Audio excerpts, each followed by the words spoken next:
Jillian's Island. I'm Jillian Kushner. I am filming here alone today, so if suddenly everything crashes, y'all know why. Okay, so we're gonna get started right away. Y'all had a bunch of great questions this week, and I'm trying to do all of them, but don't worry, I will be back next week, even though I'm graduating tomorrow. Anyway, let's drive it. Okay.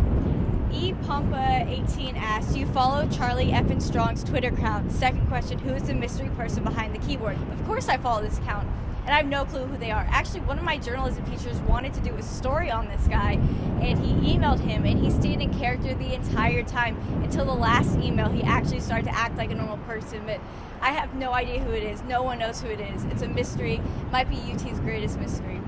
And then Lance Farmer 90 asks, if you would have been ahead of the coaching search committee when Mac Brown got fired, would you have hired Charlie Strong or someone else?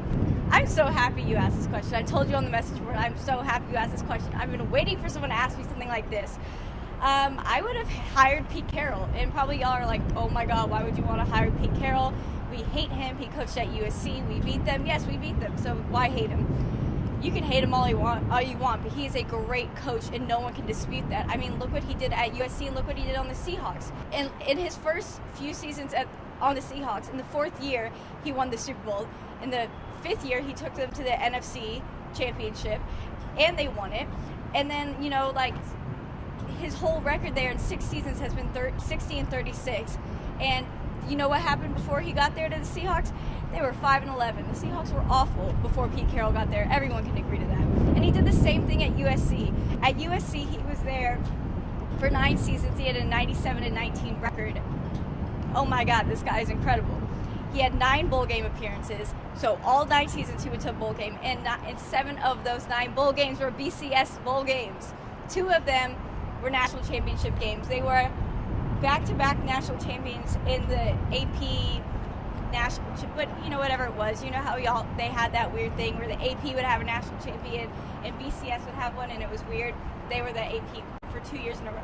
Under Pete Carroll, they won their first national championship since 1978. When he was on the Seahawks, they won their first Super Bowl in the franchise history. Franchise started in 1976. Some with the 70s, late 70s. Pete Carroll is wiping that out. He has been an amazing coach. I mean, you can't dispute it. He had 3 Heisman winners, if you want to count Reggie Bush, while at USC. This guy is an amazing coach. I think he would have been a great coach to have here.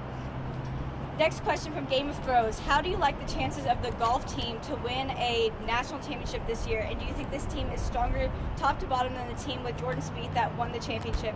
How many of this year's team will turn pro after the NCAA tournament? I kind of had a question like this last week, and since last week, yesterday actually, Texas won the NCAA regionals, so congrats to them. They're going to their 10th straight NCAA appearance, which is just incredible. I mean, Texas golf, shout out to y'all. Just shout out to y'all. The Jordan Spieth team had Jordan Spieth. There's a difference. Jordan Spieth is an incredibly gifted golfer, and my thing with winning the national championship in golf is that it's just so much. I feel like it is harder than winning the national championship in any other sport, because it's a very long, drawn-out process. I mean, it's kind of like, I guess it would be similar to winning it in college basketball, and it's just this long, drawn-out process. They play, so the NCAA tournament starts in about a week, and they play for 6 days straight. I mean, that sounds exhausting. I'm exhausted for y'all. So I would love to see Texas win this national championship. I'm not going to say definitively that they will. I think they stand an extremely they have a really strong chance of winning this. And I wouldn't say that this is out of reach. I think they can do it. They can absolutely do it. And if they're not going to win it all, they're going to come real close. I mean, like runner-up, second runner-up, something like that. I think this team is good. And as far as who's going to go pro, I think Bo Hostler, that's for sure. I also think that Doug Gim could go. He tied for second, actually, in the regional tournament, and he's looking great. So there could be a handful that go pro. I think those two. Bo Hostler for sure, but I think those two could definitely. Next Longhorn 4x4. Since your idol, Skip Bayless, incorrectly said the Thunder would not win a game, predict the rest of the series. Saying my idol is a little bit of a stretch, but okay, I understand what you're saying. I love Kevin Durant. I love Russell Westbrook. I'm going for the Warriors. I love that team. They're so fun. I think they're either going to win it in 5 or 6 games. If you saw the game last night, they put on a whooping. They had a 30-point lead at one point.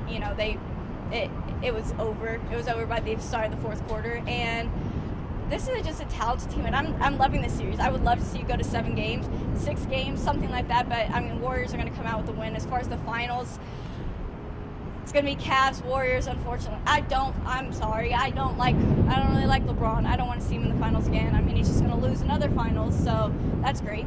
But yeah, he's going to lose another finals. There's my prediction for that. Another question by same person, text Longhorn 4x4. Do the Cubs end their World Series drought and provide lifelong fans like myself a bucket list opportunity to see a World Series game in Wrigley? You know, I really was about to be mean to you, and then you kind of made me feel bad. You're like lifelong fan, and I feel bad. I'm a Yankees fan, so I don't really understand. I don't feel your pain. I would love to go to a World Series that the Yankees are in, and obviously all my teams kind of peaked in 2009. I'll talk about my teams in a bit because someone else asked that question. I mean, man, the last time the Cubs won a World Series was 1908, and none of us were around. I surely wasn't around. Last time they even appeared in a World Series was 1945. So it's been a minute. History's not on your side. I'm gonna tell you that much. I wouldn't hold my breath. Yes, Cubs are 27-10 right now, and the top of the NL Central. But do you know how many games are in a MLB season? They have a lot more baseball to play. So, and they're gonna have to play a bunch of great teams. So, I don't know. I don't think you might want to add some other things to your bucket list. Just my advice. Another question from Tex Longhorn 4x4. You're still in the show today. Yes or no, both Devontae Davis and Holton Hill are first day selections when they declare for the draft? I mean, well, man, this is a little premature. We've seen them, first season? You're really jumping the gun here, man. You're really jumping the gun. I'm going to say no, unless something drastically changes this season. Again, I've barely seen these guys. So, I don't think so, unless something awesome happens, unless Texas actually gets good again before they declare for the draft. Yeah, I was very surprised you asked this. This is quite premature. All right, Mervin, saying your name right, injury status improvements on those Horns that couldn't participate in spring practices. So in the spring game, the spring game, we got 12 guys were sat out for injury. Of those, the most notable was Gerard Hurt with that shoulder injury. He seems to be doing a lot better, and he's either almost at 100% or he's at 100%. I think he's going to be good to go for the Notre Dame game, so hopefully we'll see him if we're not seeing Bouchel, and we won't be seeing Tyrone. Let me stop throwing slugs.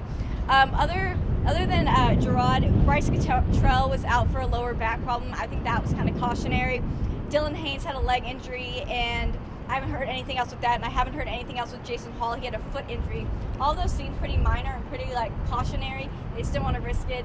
You know, why? It's a spring game. So I think everyone's pretty good. Gerard Hurts was the most serious injury. That's what everybody was freaking out about. Everyone else seemed pretty. My back's sore. Okay, just sit out this game. You know, why bother? It's a spring game. But that's all I got for today. Thank you guys again. Now I have to go graduate. I'll see you next week. Let me know if I look older because I'm going to be a real adult next time. All right, bye guys.